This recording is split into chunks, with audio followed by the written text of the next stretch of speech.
Hi, good afternoon. Last night, when Saida posted things about this program, suddenly my friend Lai Chikian said, how come this guy is not Malaysian, giving talk in Malaysia? Okay, so my answer is, so what? So Saida have to change the posting to react. Actually, it's not necessary because my point here is really I'm talking about myself as a mongrel. Mongrel is a mixed breed dog or mutt. It's a dog that is not the result of intentional breeding. Although the term is mixed breed dog is preferred by some, many mongrels have no known purebred ancestors. So I like these words because I think in this entire world, probably Adolf Hitler and Donald Trump who really believe that they're pure, or those types of people. Well, in my life experience, I feel that, well, roots is important. Of course, I look into my roots. But it's more importantly is how the fruits of that trees will be beneficial for everyone. So I'm looking more into the fruits rather than the roots, although it's interconnected. So the fruit is what I call Cosmopolitan. It's not the name of magazine, right? It's a woman magazine, but it's familiar with at ease in many different countries and culture. This is just from Google. And then plants or animal found all over the world. As a noun, it's a cosmopolitan person or cosmopolitan plants or animal. So the thing is that probably now is a time that we are should talk more about the things about similarities rather than differences. What is overlaps? What is become a common concern? You know, the world is swinging into the right very profoundly, especially this time. It's not just from the Brexit, but even since Iranian revolutions. Then everything swings to the right, and then the populist movement also growing. So it's also the swing to the left. So everything is broken. I'm talking about if you call myself, I'm an OCBC.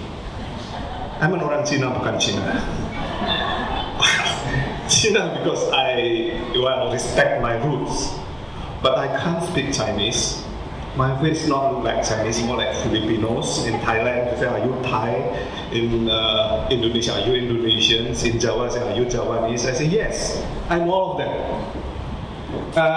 If you look into my name, that is what my parents gave me in 1960s. You know my age now, right? Okay.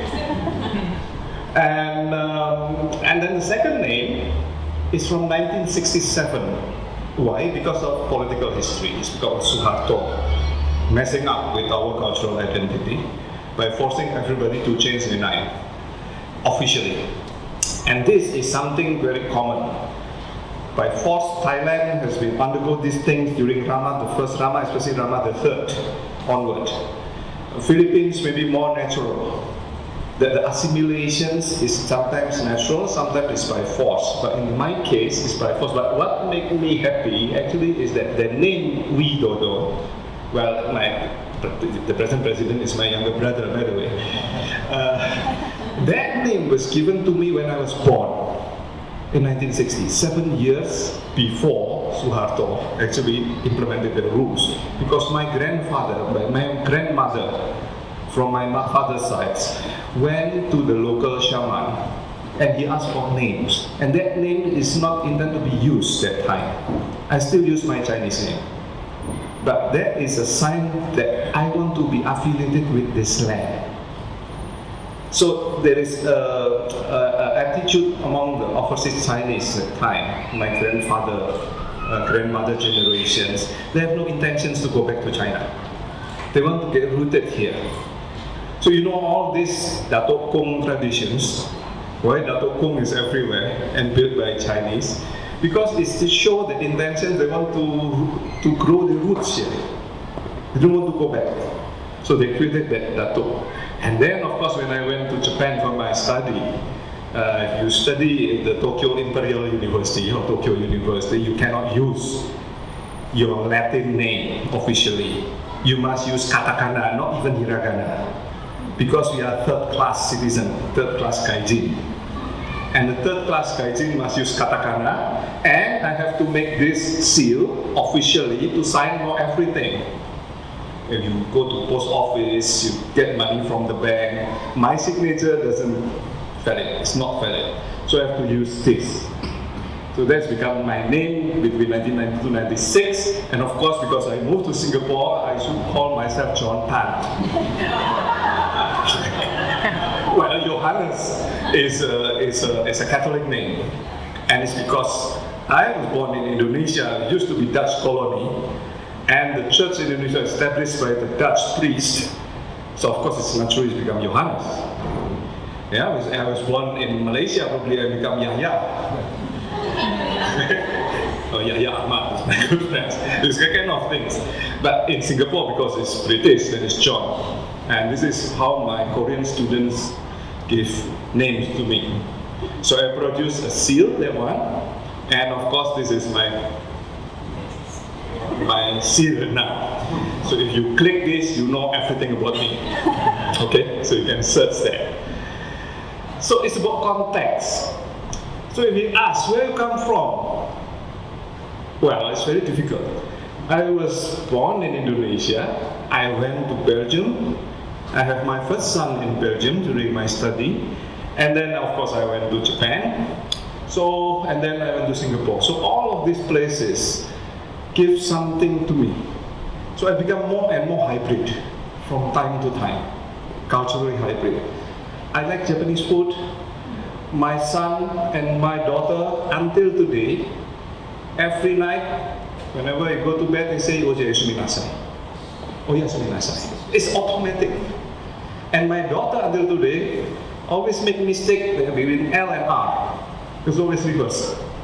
You cannot say R and R properly.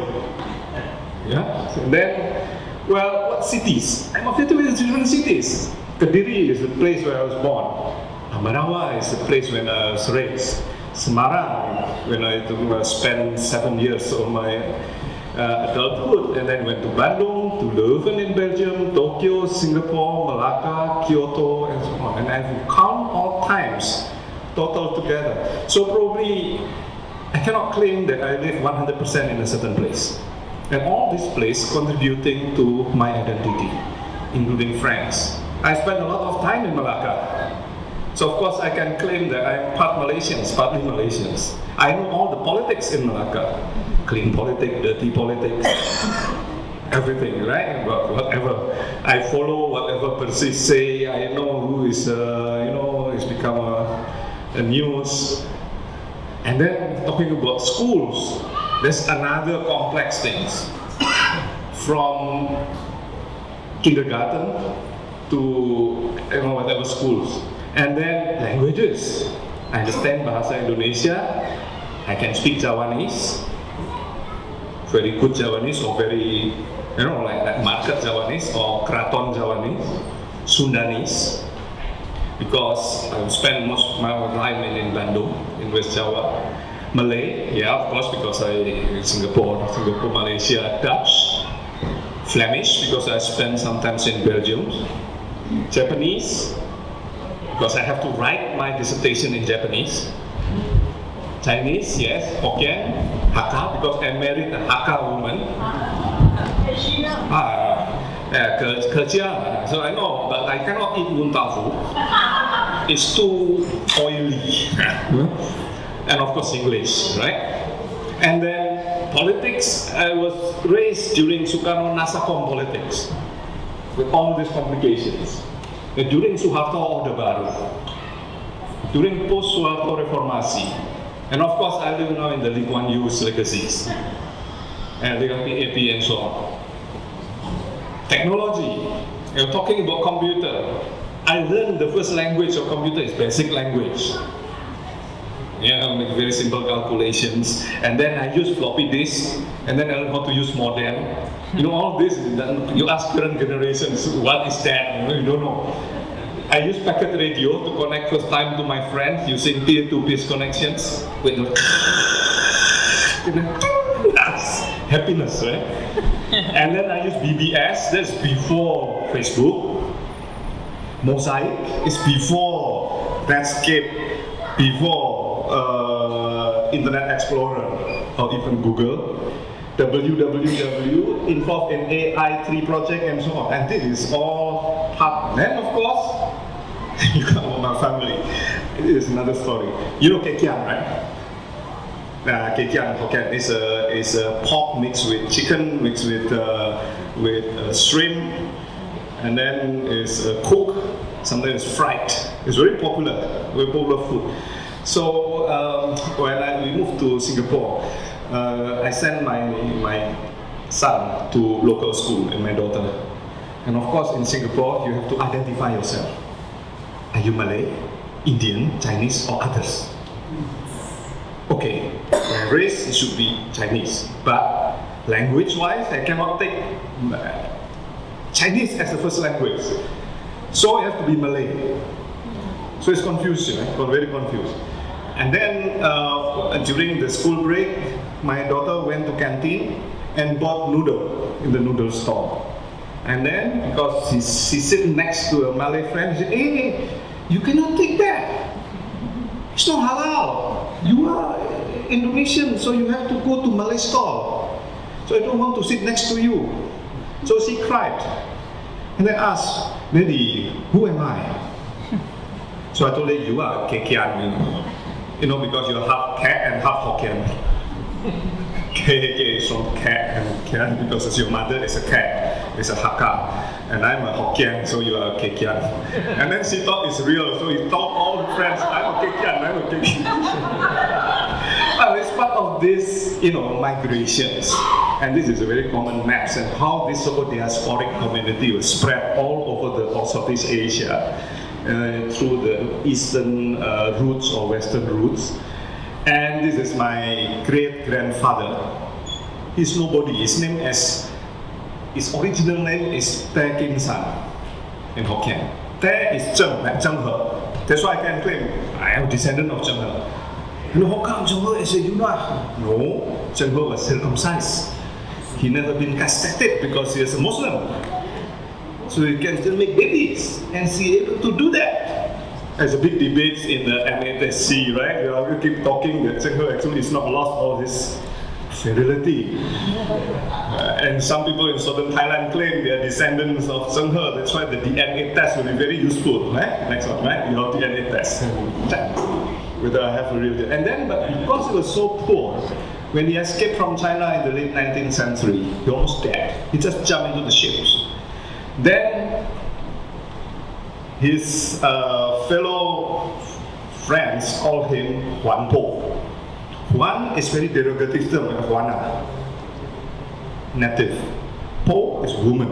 Why? Because he doesn't have any clothes, so he wears adult clothes. And all this look like it's like a woman clothes everywhere he goes. So that's why it's called like a native woman. So his name Huan Po, he proudly used that name until he passed away. He never referred to his first name, the real name, Tan Kim San, Golden Mountain. He forgot about all these things because he didn't want to go back to China. He didn't want to immerse. And he married this woman, and this woman is half Javanese, half Chinese or whatever. Mongrels. And then it's from southern China. I managed to find the roots. I didn't use bicycle. I used plane. And I hired taxi, so it's more comfortable. I cannot do it like you. Yeah? But I managed to find the family temple. Same story. I'm not crying. I didn't cry. I don't have that kind of emotions. And I came to a strange land.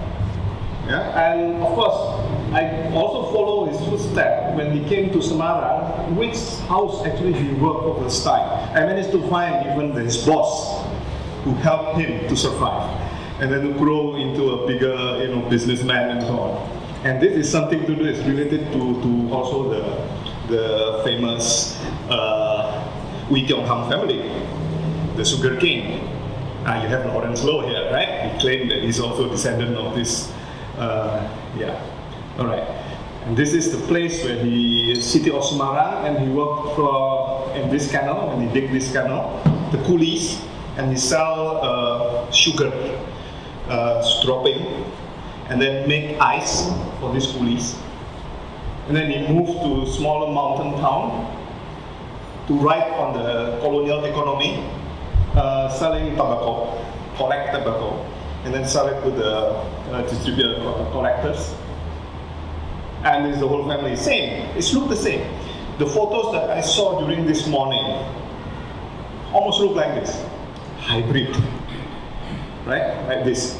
So when they say Melaka, Peranakan, I say, what is that? Everybody a Peranakan. It's an ideological construct. That, are you Peranakan there? Okay, like this. Is it Javanese? Is it Indian? Is it what? If you say Melaka is unique, Herenstraat, well, every street in Indonesia is like that. Myanmar also the same, Thailand also the same. It's everywhere. This is a new identity, hybrid Mongrel identity. So I managed to write the paper because we are coming from this, and I just quickly show, and this is not just about the people, but the architectural legacy that is built by these people is also Mongrel. Look at this Smurf house in Penang. Blue is wrong. It's like Superman. You see, you wear underwear outside, not inside. And then this is the Captain Sina in Palembang. You see, it's like Malay house, but it's a Dutch architecture. You see this mosque in Malacca. You have all these Malay element, Chinese characters. And of course, you see Zheng He. He's not even Chinese. Zheng Ho. Not Chinese. His father is from Uzbek. His mother is a Hui. And his name is Muhammad Ho. And was circumcised. Later, is given name Cheng by the Ming Emperor. And then Machu, Tengkera Mosque. And this is some of our collection. This is how we produce culture. We become ourselves and producing Dato' Kung. This Dato' Kung was made in Brunei Darussalam. Well, the Chinese has no right in Brunei Darussalam, but they can produce these things. It's 50 Singapore dollars anyway. This is quite expensive. This is Dato' Kung. You know where? In Penang, in front of Kuan Yin Temple, right? With the stick. And this is not made by Muslims or Malay. No, it's by Chinese or whoever to respect the spirit of the place. I also collecting Mary and Jesus. This is from Vietnam. It looks like Vietnamese. This is from Nantang Cathedral, patriotic China, church in China, drawn by Taiwanese artists. So it's not Puyi, it's not Empress Dowager, it's Mary and Jesus. And then I have Jesus Christ, made in Central Java. See, Sacred Heart of Jesus, Hati Kudus Tuhan Yesus. Tuhan Yesus. No Allah, huh? Okay, I'm not saying Allah. This is Mary and Jesus Java style. This is in front of my office. This is Matsu, Dato' Kung, Mary, Zheng He, whatever I put in my office. Free, you don't need to pay $2 to visit. And even if you go to the contemporary architecture, this is the Church Mary of the Angels, Catholic Church, belongs to Franciscan. There's a Jesus statue. Who made this statue? Teguh Osterik, Indonesian Muslims. If you go to Jakarta, the center of the National Mosque in Jakarta was designed by Silaban, a Batak Protestant. And the location is opposite cathedral. It's everywhere. And finally, if I'm talking about roots, one thing that I still keep until today is this knife. This is belonged to my grandfather. And their grandfather gave that knife to my father. And my father passed it to me. And on that knife, why I treasure it so much, better than my Swiss knife. By the way, my Swiss knife was confiscated by Japanese custom with my name.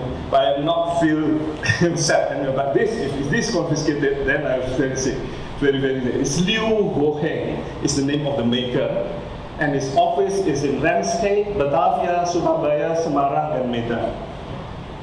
This product shows how our identity actually is not determined by genes, but it's what we are thinking, what we are want to be. So it's ideological construct. It's not the reality.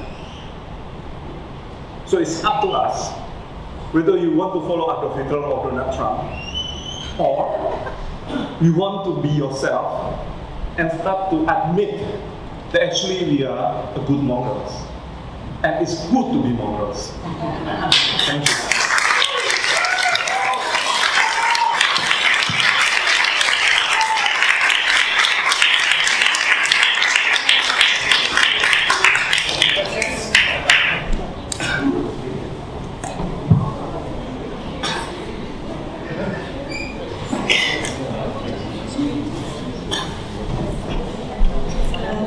You said that the Widodo is a name given by a shaman or something? Yes. No, I thought I heard you mention somewhere that your Indonesian Chinese hide their surname into that new Pribumi. That's post 1967. Oh. So if it's Halim, it's actually the Lim. Yes. So a lot of funny name like Lim Shu Leong become Wu.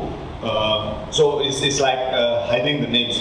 But mine is not. It's really Javanese word. It's not even Sanskrit. So your sisters and all will have the Widodo also? Is that how it is? It's up to us. Indonesia doesn't have that traditions. Okay. So the family name traditions was imposed after Suharto rules. Before that, we can take whatever names. That's why we have only Suharto or Sukarno. And then the son and daughter of Sukarno has whatever names. It's become Sukarno Putri, Sukarno Putra. This is a very free way of naming children. Even the Javanese, you mean? Yes. Oh. It's very common to have just one name. And Widodo means eternal. And it's real Javanese word. Not Indianized. I don't believe in Rabindranath Tagore. It's a right wing. Rabindranath is trying to look into the extent of the Indian culture in Southeast Asia. We travel all over the place to find this trace. No, it's wrong. Because Southeast Asia, Indonesians give culture back to India. The one who built the Mahavihara in Bengal actually is from Java. The one who built Angkor, Jayawarman II, is from Java. Well, but that is another topic. Yeah, pretty sure we get that point. Any questions? You mentioned that Indonesians they don't have family names. Yeah. So how do you trace your roots? How do Indonesians know about it? In my case, I use my Chinese name, and because I have this the notes written by my grandfather, so I use that notes to trace back to China. But the problem is, it's not the Chinese characters in Latin. But if we manage to find the village temple, family temple, it's quite easy actually to trace this origin. But for my son, it's getting more complicated because you don't want to look into that. My son generations is generation that is looking forward. It's not looking backward. Especially if you are in Singapore, even worse because Lee Kuan Yew forced everybody to look forward. That's why he cut all the roots like associations and have forced everybody to speak Putonghua or Mandarin and then speak English. So all this movement is trying to uproot, and that's why he killed Nanta, the Nanyang University, and killed all these associations. And this international political tracing the roots is not valid for my son generation.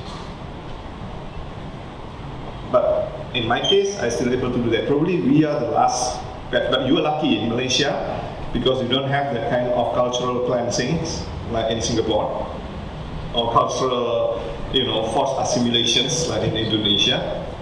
then you're still able to continue, to grow your roots. So what is your son's name? I choose my son names, I give Widodo to my son's name. And I use A in front of his name, my son and daughter, because intentional at school, he must be number one with the mathematics. So I put his name Alexios, and his other is Amelia. It has to be A. My name is Anne. Yes. So you see the benefit of being A, right? Okay. It's very rational, calculated decisions. Okay, there's no other questions. Thank you, Doctor. Thank you.